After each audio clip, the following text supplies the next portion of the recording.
Hermanos y amigos, hoy vamos a escudriñar una de las promesas más fundamentales de la Escritura. Por décadas se nos ha enseñado una interpretación geopolítica de la bendición de Abraham, centrada en una nación terrenal y una etnia específica. Sin embargo, cuando permitimos que la Biblia se interprete a sí misma, descubrimos que el plan de Dios siempre fue mucho más grande que una frontera o un linaje sanguíneo. Hoy expondremos, bajo la luz de la palabra, por qué la bendición no descansa sobre un Israel según la carne, sino sobre la simiente única, que es Jesucristo, y cómo nosotros participamos de esa bendición únicamente a través de Él. Ahora, todo comienza en Génesis capítulo 12. Para entender el presente debemos volver al principio, en Génesis 12, del 1 al 3, donde Dios llama a Abraham. Pero el Señor había dicho a Abraham: vete de tu tierra y de tu parentela, y serás bendición. Bendeciré a los que te bendijeren, y a los que te maldijeren maldeciré. Y serán benditas en ti todas las familias de la tierra. Aquí hay puntos clave. El propósito universal. Noten que el objetivo final no era crear una nación exclusiva para que se quedara con la bendición, sino que a través de ese canal todas las familias de la tierra fueran benditas. La condición de la bendición, muchos usan este versículo para decir que debemos apoyar políticamente al Estado moderno de Israel para ser bendecidos. Pero debemos preguntarnos, ¿quién es el verdadero heredero de Abraham? ¿Es el ADN, la sangre, el linaje, o es en la fe, en la promesa de Cristo? ¿Te has preguntado por qué debemos bendecir a Israel étnico? ¿Es bíblico bendecir al Israel étnico? Desde que se inventó el dispensacionalismo en 1830 por Nelson Darby, se ha venido enseñando una distinción entre Israel y la Iglesia, la cual esto es doctrina de hombre, ya que los profetas y apóstoles nunca enseñaron eso por 19 siglos. La Iglesia no enseñó eso. Dios siempre tuvo un plan. Se nos ha enseñado que debemos bendecir para que Dios nos bendiga. Y si lo maldecimos, Dios nos va a maldecir. Pero ¿será esto verdad? Porque Dios en su palabra nos dice que nos bendijo con toda bendición espiritual en los lugares celestiales en Cristo. Efesios 1:3. Y cuando preguntamos el por qué debemos bendecir a esa nación, nos dice que en Génesis 12 lo dice, que tenemos que orar por esa nación. ¿Y por qué no oramos por otras naciones? ¿Es que acaso no podemos orar por Gaza? Allí también hay cristianos, y aún sabiendo que un cristiano tiene que amar hasta sus enemigos. Entonces, ¿por qué existe esta preferencia? De hecho, hay cristianos que defienden sin importar que ese estado sea genocida. Hemos sido adoctrinados, pero realmente en Génesis 12 dice eso. Esa promesa hecha a Abraham, cuando leemos Génesis 22, se cumple. Esa promesa cuando el Señor le dice: en tu simiente serán benditas todas las naciones de la tierra. En pocas palabras, en Génesis 12 se hace la promesa y en Génesis 22 se cumple. Pero ¿en quién o en quiénes? Cuando encendemos las noticias o escuchamos debates religiosos, parece que el centro de la fe está puesto en un mapa, en una bandera o en un árbol genealógico. Se nos dice que para ser bendecidos debemos mirar hacia un rincón específico del Medio Oriente. Pero hoy quiero invitarles a mirar un poco más alto a través de la lente de las Escrituras para descubrir que la bendición no es una cuestión de geografía, ni en etnia, ni por sangre, sino de identidad en alguien mucho más grande. Históricamente nos hemos aferrado a la idea de que la descendencia de Abraham es una lista de nombres de sangre. Si fuese así, ¿por qué no bendecimos a Ismael? Él es hijo de Abraham también. Pero el apóstol Pablo, en su carta a los Gálatas 3:16, nos da una llave maestra para entender esto.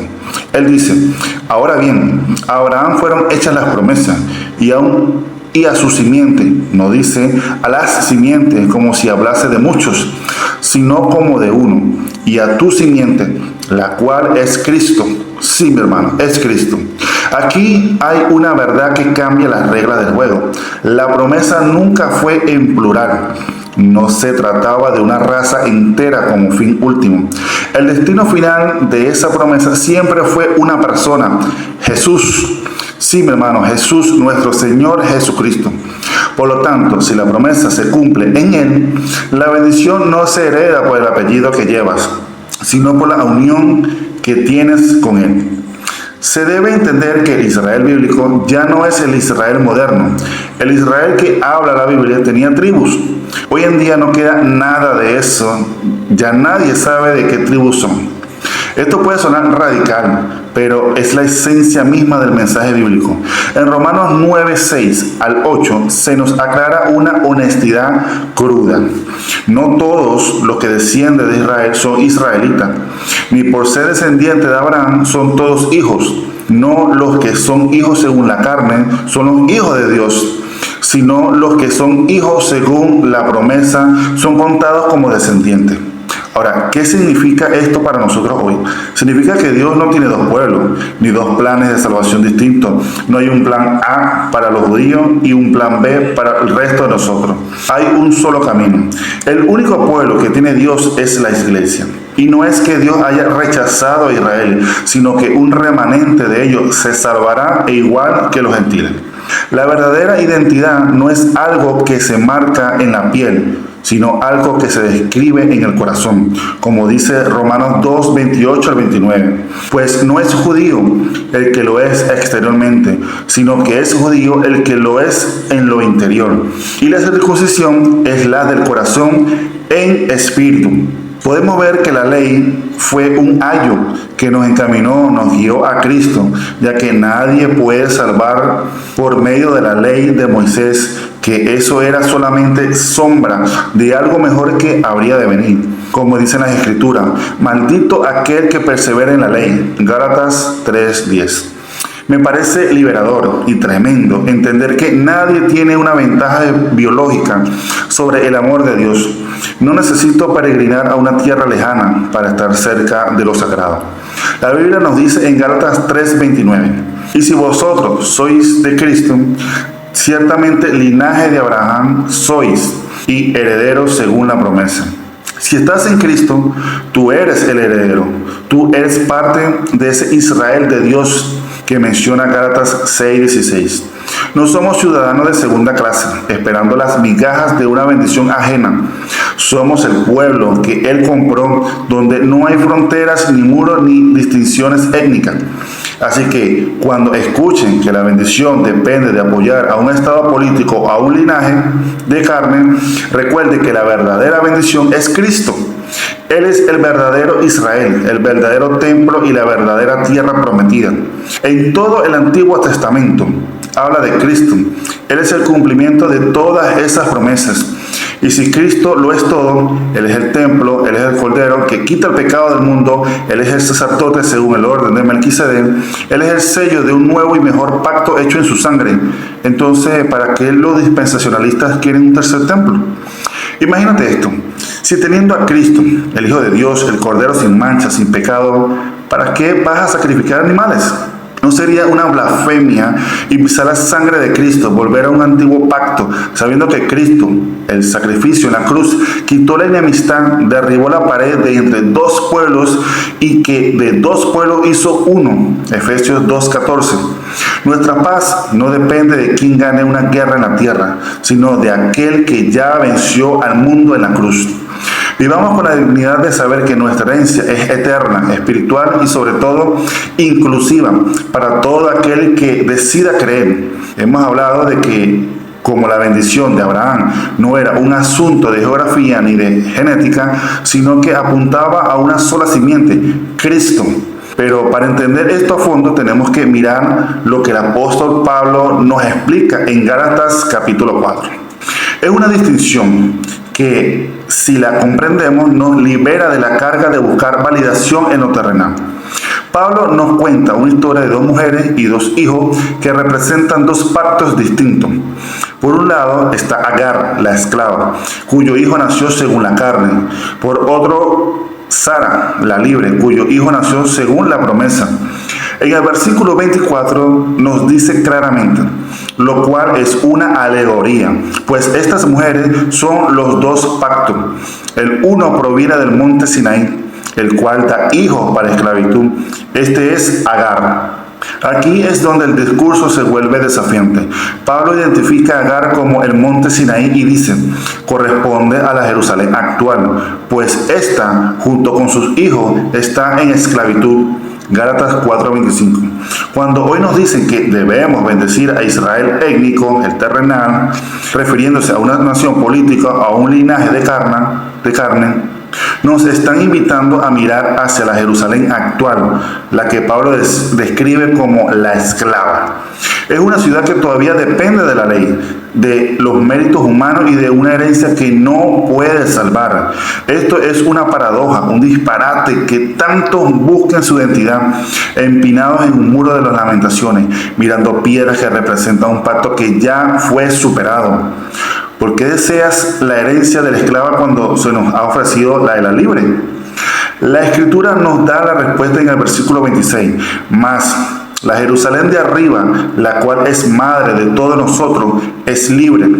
Esa Jerusalén de arriba no tiene frontera, no se defiende con ejército y no se hereda por el apellido.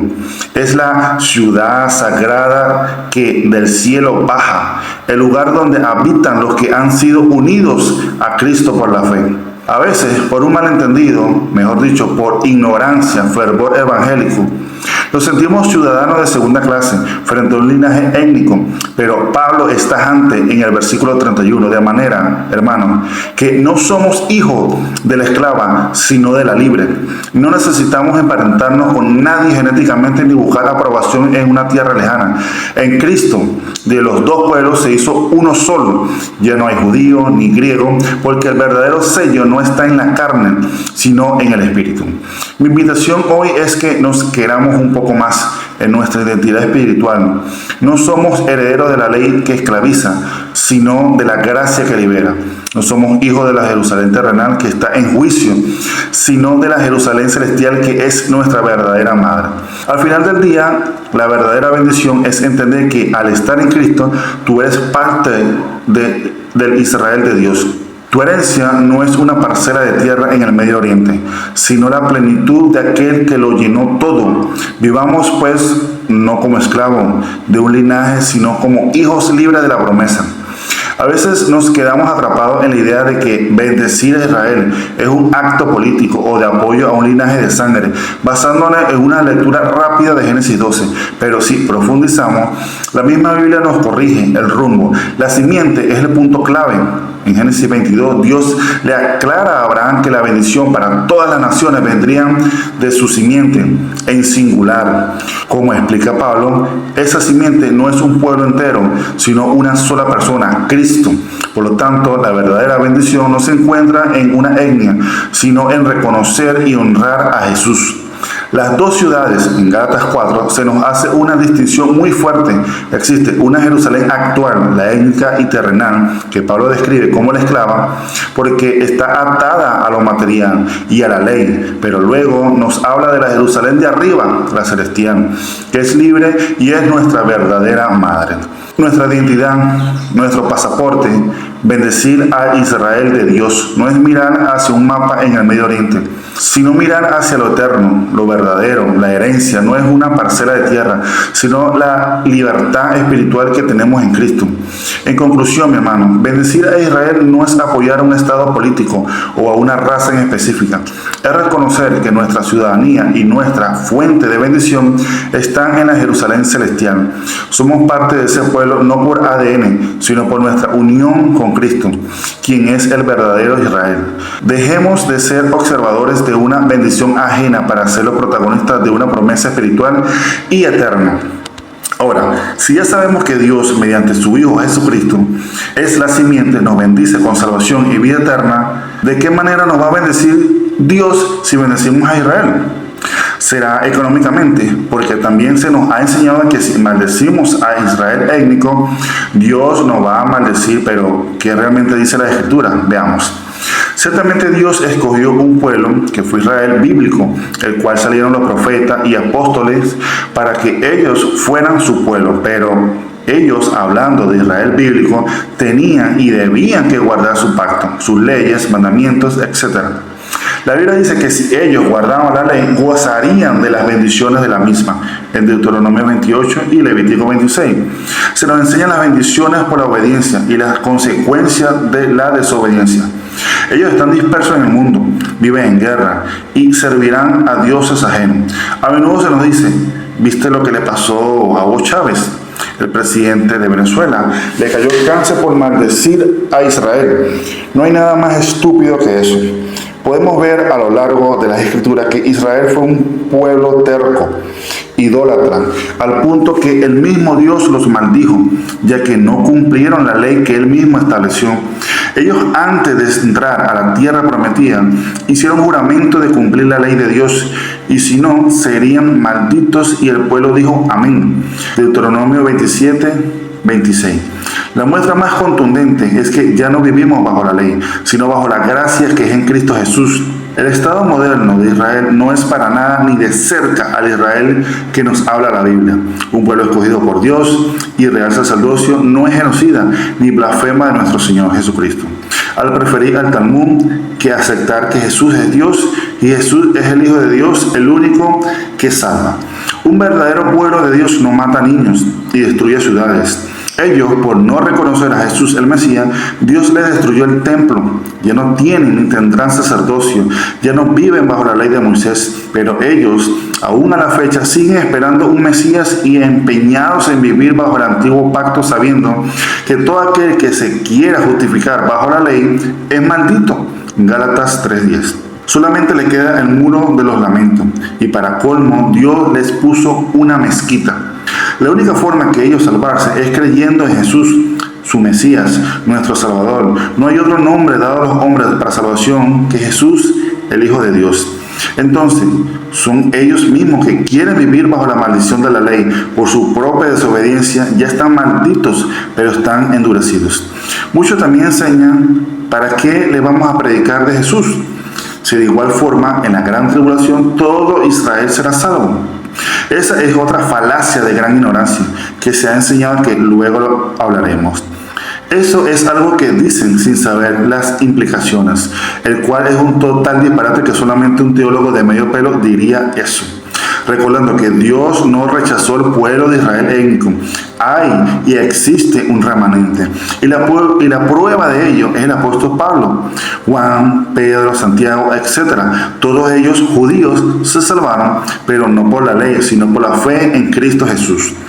Mucho cuidado con confundir con la doctrina del reemplazo. Acá se está enseñando que ya no hay judío ni griego, sino que todos, refiriéndose a judíos y gentiles en Cristo, son los que verdaderamente es el pueblo de Dios, que es la iglesia. Esa idea de que Dios tiene dos pueblos es otro disparate. Siempre ha sido un remanente. Debemos predicarle a los judíos que el único que salva es Jesús y no avergonzarse del evangelio. Ahora, mucha atención a esto. Nadie cumplió la ley. Para gozar las bendiciones de la ley se debía cumplir. Y hubo una única persona que sí cumplió totalmente la ley. Y ese es nuestro Señor Jesucristo. Por eso en Hebreos se nos dice que todas las promesas encuentran su sí en Jesús. Y gloria a Dios por ello. Por eso somos coherederos. Por Él es que somos salvos. Él fue quien pagó en la cruz del Calvario a precio de sangre por nuestras transgresiones y pecados. La paga del pecado es muerte, pero Cristo venció la muerte y el pecado en la cruz. A Él sea la gloria por los siglos de los siglos. Amén. Gloria a Dios.